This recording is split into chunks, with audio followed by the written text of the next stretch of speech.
Baik. Assalamualaikum warahmatullahi wabarakatuh. Waalaikumsalam warahmatullahi wabarakatuh. Baik, teman-teman sehat semua ya.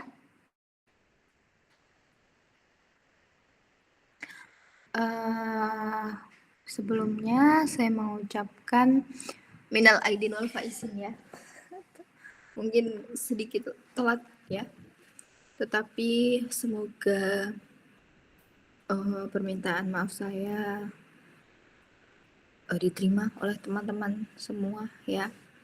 Dan kita semua selalu diberikan kesempatan untuk memperbaiki kesalahan dan kita bisa menjadi pribadi yang semakin baik ke depannya.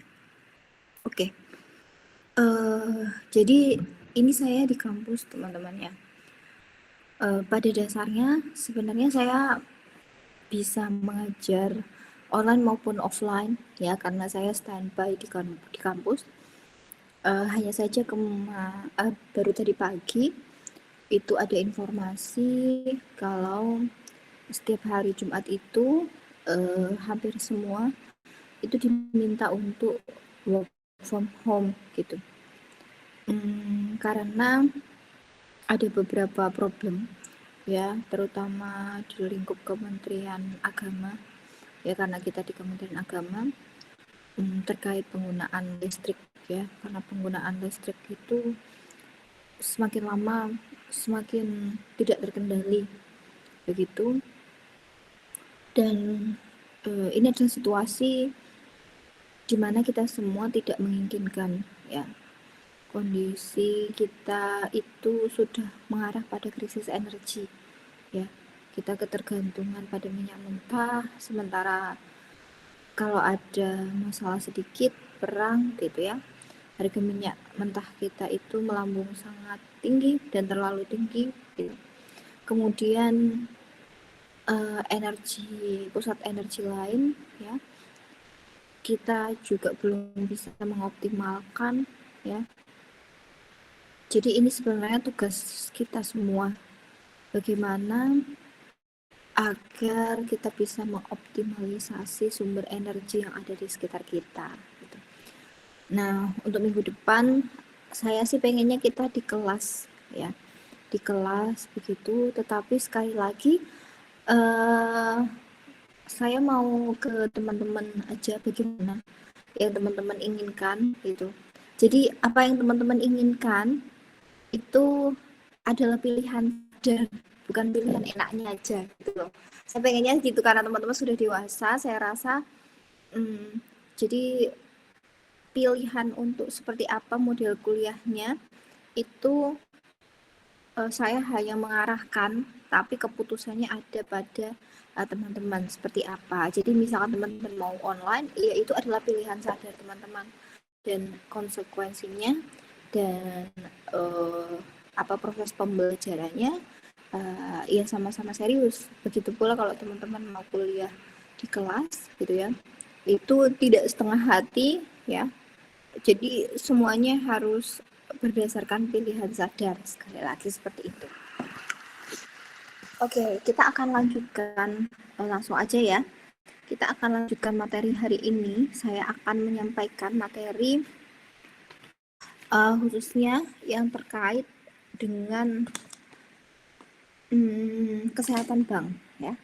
Kesehatan bank, materinya itu tentang kesehatan bank dan kegagalan bank. Oke. Mohon tunggu sebentar, ini saya ini kan dulu apa?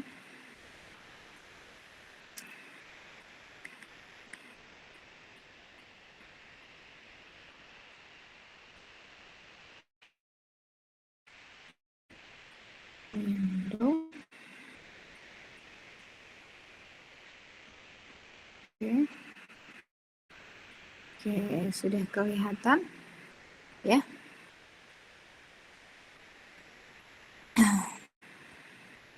Jadi teman-teman, dalam materi yang pertemuan kali ini kita akan melihat bagaimana upaya yang dilakukan otoritas ya. Dalam konteks ini adalah otoritas jasa keuangan dan pemerintah untuk memberikan upaya penyihatan terhadap bank yang memiliki resiko atau memiliki indikasi tidak sehat, dan penanganan bagaimana menangani bank yang gagal. Oke. Apa sih sebenarnya penyihatan bank? Penyihatan bank ini adalah upaya yang dilakukan oleh otoritas ya untuk memperbaiki kondisi bank yang mengalami kesulitan keuangan, sehingga apa? Sehingga bank tersebut bisa terselamatkan, bisa beroperasi secara baik kembali, secara normal kembali. Ya, oke. Ada tujuannya, tentu saja ya. Ketika otoritas memberikan upaya untuk menyehatkan bank, ya, otoritas ini punya tujuan. Yang pertama adalah tentu saja menghindari kebangkrutan bank. Ya. Semua bank itu mempunyai resiko untuk kolaps, ya. Baik resiko dari internal. Internal itu meliputi manajemen yang buruk, sistem informasi, ya, pengelolaan data yang buruk, sistem marketing yang buruk, dan lain sebagainya internal. Ya, eksternal bisa juga karena faktor kondisi baik dalam negeri maupun luar negeri, ya. Tujuan yang kedua adalah menjaga stabilitas sistem keuangan. Jadi, sistem keuangan itu paling tidak harus selalu stabil, ya. Tidak harus selalu di atas rata-rata, ya, tidak harus melambung tinggi, tidak harus selalu untuk besar, tetapi paling tidak dia itu stabil. Kalau turun tidak turun banget, kalau naik ya jangan sampai naik banget, karena kalau terlalu naik dia akan merosot sangat jauh gitu. Nah, kemudian upaya penyihatan bank ini juga bertujuan untuk melindungi dana nasabah, ya. Perlu diingat juga bahwa uang yang kita simpan di bank itu menjadi amanah bagi bank untuk mengelola, untuk memberikan keuntungannya kepada kita, gitu kan. Ya, jadi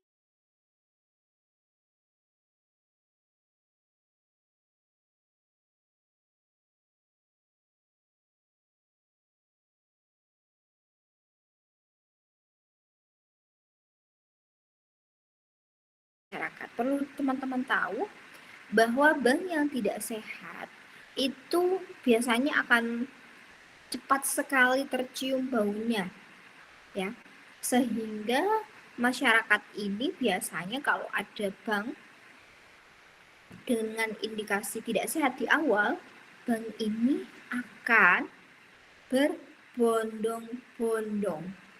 Berbondong-bondong apa? Berbondong-bondong untuk menarik uangnya dari bank. Ini bahaya kan? Kenapa kok ditarik? Karena kepercayaannya terhadap bank tersebut sudah mulai menurun. Ini pernah terjadi saya underestimate pada salah satu bank, ya. Dia bank plat merah, bank BUMN, ya. Di mana bank ini selalu tahu, bukan karena saya tidak percayanya itu bukan karena dia nilep uang atau dia rugi, itu tidak, tetapi terkait penyalahgunaan data pribadi. Jadi yang saya heran adalah kalau saya punya uang dengan nominal di atas nominal tertentu, yang terjadi adalah ketika nominalnya itu sudah terlampaui, pasti saya itu ditelepon oleh bank tersebut. Itu yang saya tidak suka. Dan bank tersebut pasti menawarkan, ya, sejumlah kredit begitu, ya. Dan itu terjadi secara menurut saya itu terjadi tidak hanya sekali dua kali, tapi terus-terusan, sehingga saya underestimate untuk tidak percaya lagi pada bank itu. Akhirnya bank itu saya tutup sampai sekarang, ya. Kemudian kita lihat dasar hukumnya hampir sama, ya. dengan materi kita kemarin karena memang kita merujuknya pada aturan yang sama ya, tapi nanti ada tambahan aturan tentang lembaga penjamin simpanan seperti apa ya, dan perannya apa sih dalam industri perbankan, LPS punya peran apa gitu. Teman-teman boleh nih yang masih bingung judul, teman-teman boleh mengambil dari aspek LPS-nya gitu ya. Nih, jadi upaya penyehatan bank yang dilakukan otoritas atau OJK itu banyak yang ya. Biasanya kalau bank itu sudah tidak sehat, dia akan mendapat teguran dari OJK, kemudian OJK akan menyarankan tindakan-tindakan yang sebenarnya bisa dilakukan sesegera mungkin. Yang pertama adalah restrukturisasi kredit. Kita tidak bisa mengabaikan bahwa salah satu kegagalan bank itu adalah restrukturisasi adalah karena gagal bayar kredit gitu ya. Jadi banyak nasabahnya itu tidak bisa membayarkan cicilannya pada bank. Nah, kalau bank itu tidak mendapatkan setoran atau tidak mendapatkan penghasilan, maka yang terjadi adalah siklus ya, cash flow-nya, siklus keuangannya itu tidak sehat ya. Otomatis yang terjadi ya potensi untuk kolapsnya semakin tinggi gitu kan. Nah, salah satu upaya untuk menanggulangi hal tersebut adalah restrukturisasi kredit. Jadi kalau teman-teman ingat ketika masa COVID, kita lihat ini dari aspek sudut pandang kelebihan dan kekurangan ya.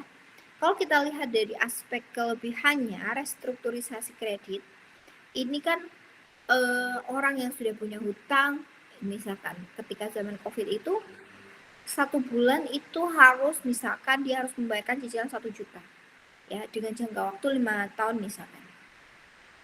Nah, yang terjadi adalah ketika waktu COVID itu kan banyak usaha tidak bisa berjalan, banyak orang itu di PHK dari pekerjaannya, otomatis tidak bisa membayarkan cicilannya. Ketika bank itu mengambil keputusan untuk merestrukturisasinya, maka yang kita lihat adalah keringanan. Ya. Yang awalnya 1 juta, itu diringankan mungkin menjadi 500.000, 300.000 gitu. Itu kan menjadi ringan sekali gitu ya. Tapi ada kekurangannya juga. Kekurangannya adalah masa kredit yang lebih lama.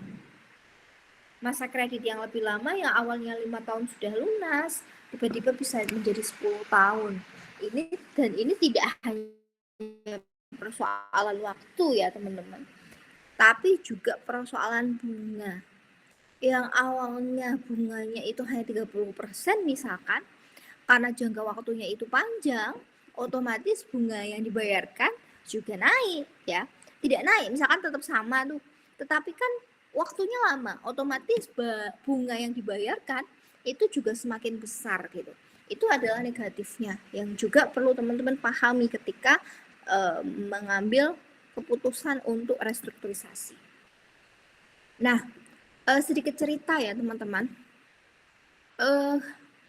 Kalau teman-teman punya akun misalkan TikTok, Instagram, ya, Threads dan lain sebagainya, itu bisa dimanfaatkan sebaik mungkin untuk menggali informasi tertentu, terutama di bidang hukum perbankan, masalah-masalah perbankan misalkan. Ya, kayak saya beri contoh, misalkan saya itu di Instagram bukan suka ya, mengikuti namanya Bedah KPR ya.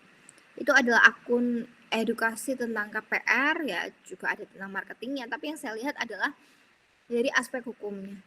Nah, akun ini itu biasanya teman-teman bisa banyak dapat informasi begitu maksud saya. Itu melihat sudut pandang KPR dari perspektif nasabah, calon nasabah gitu ya.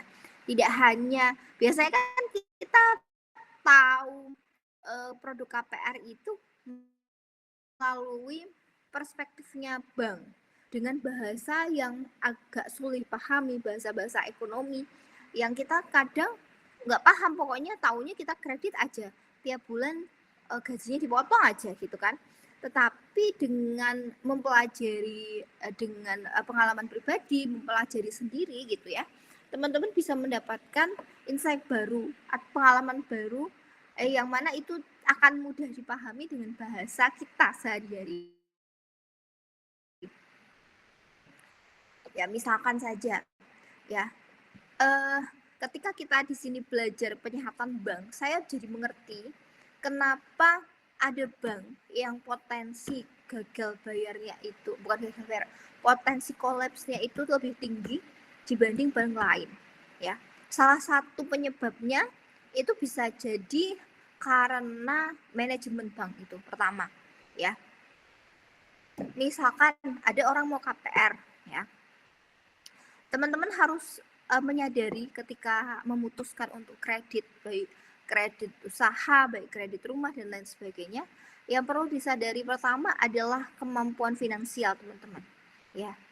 Banyak sekali bank yang apa ya, memfasilitasi untuk memanipulasi mutasi keuangan kita atau bahkan gaji kita gitu ya.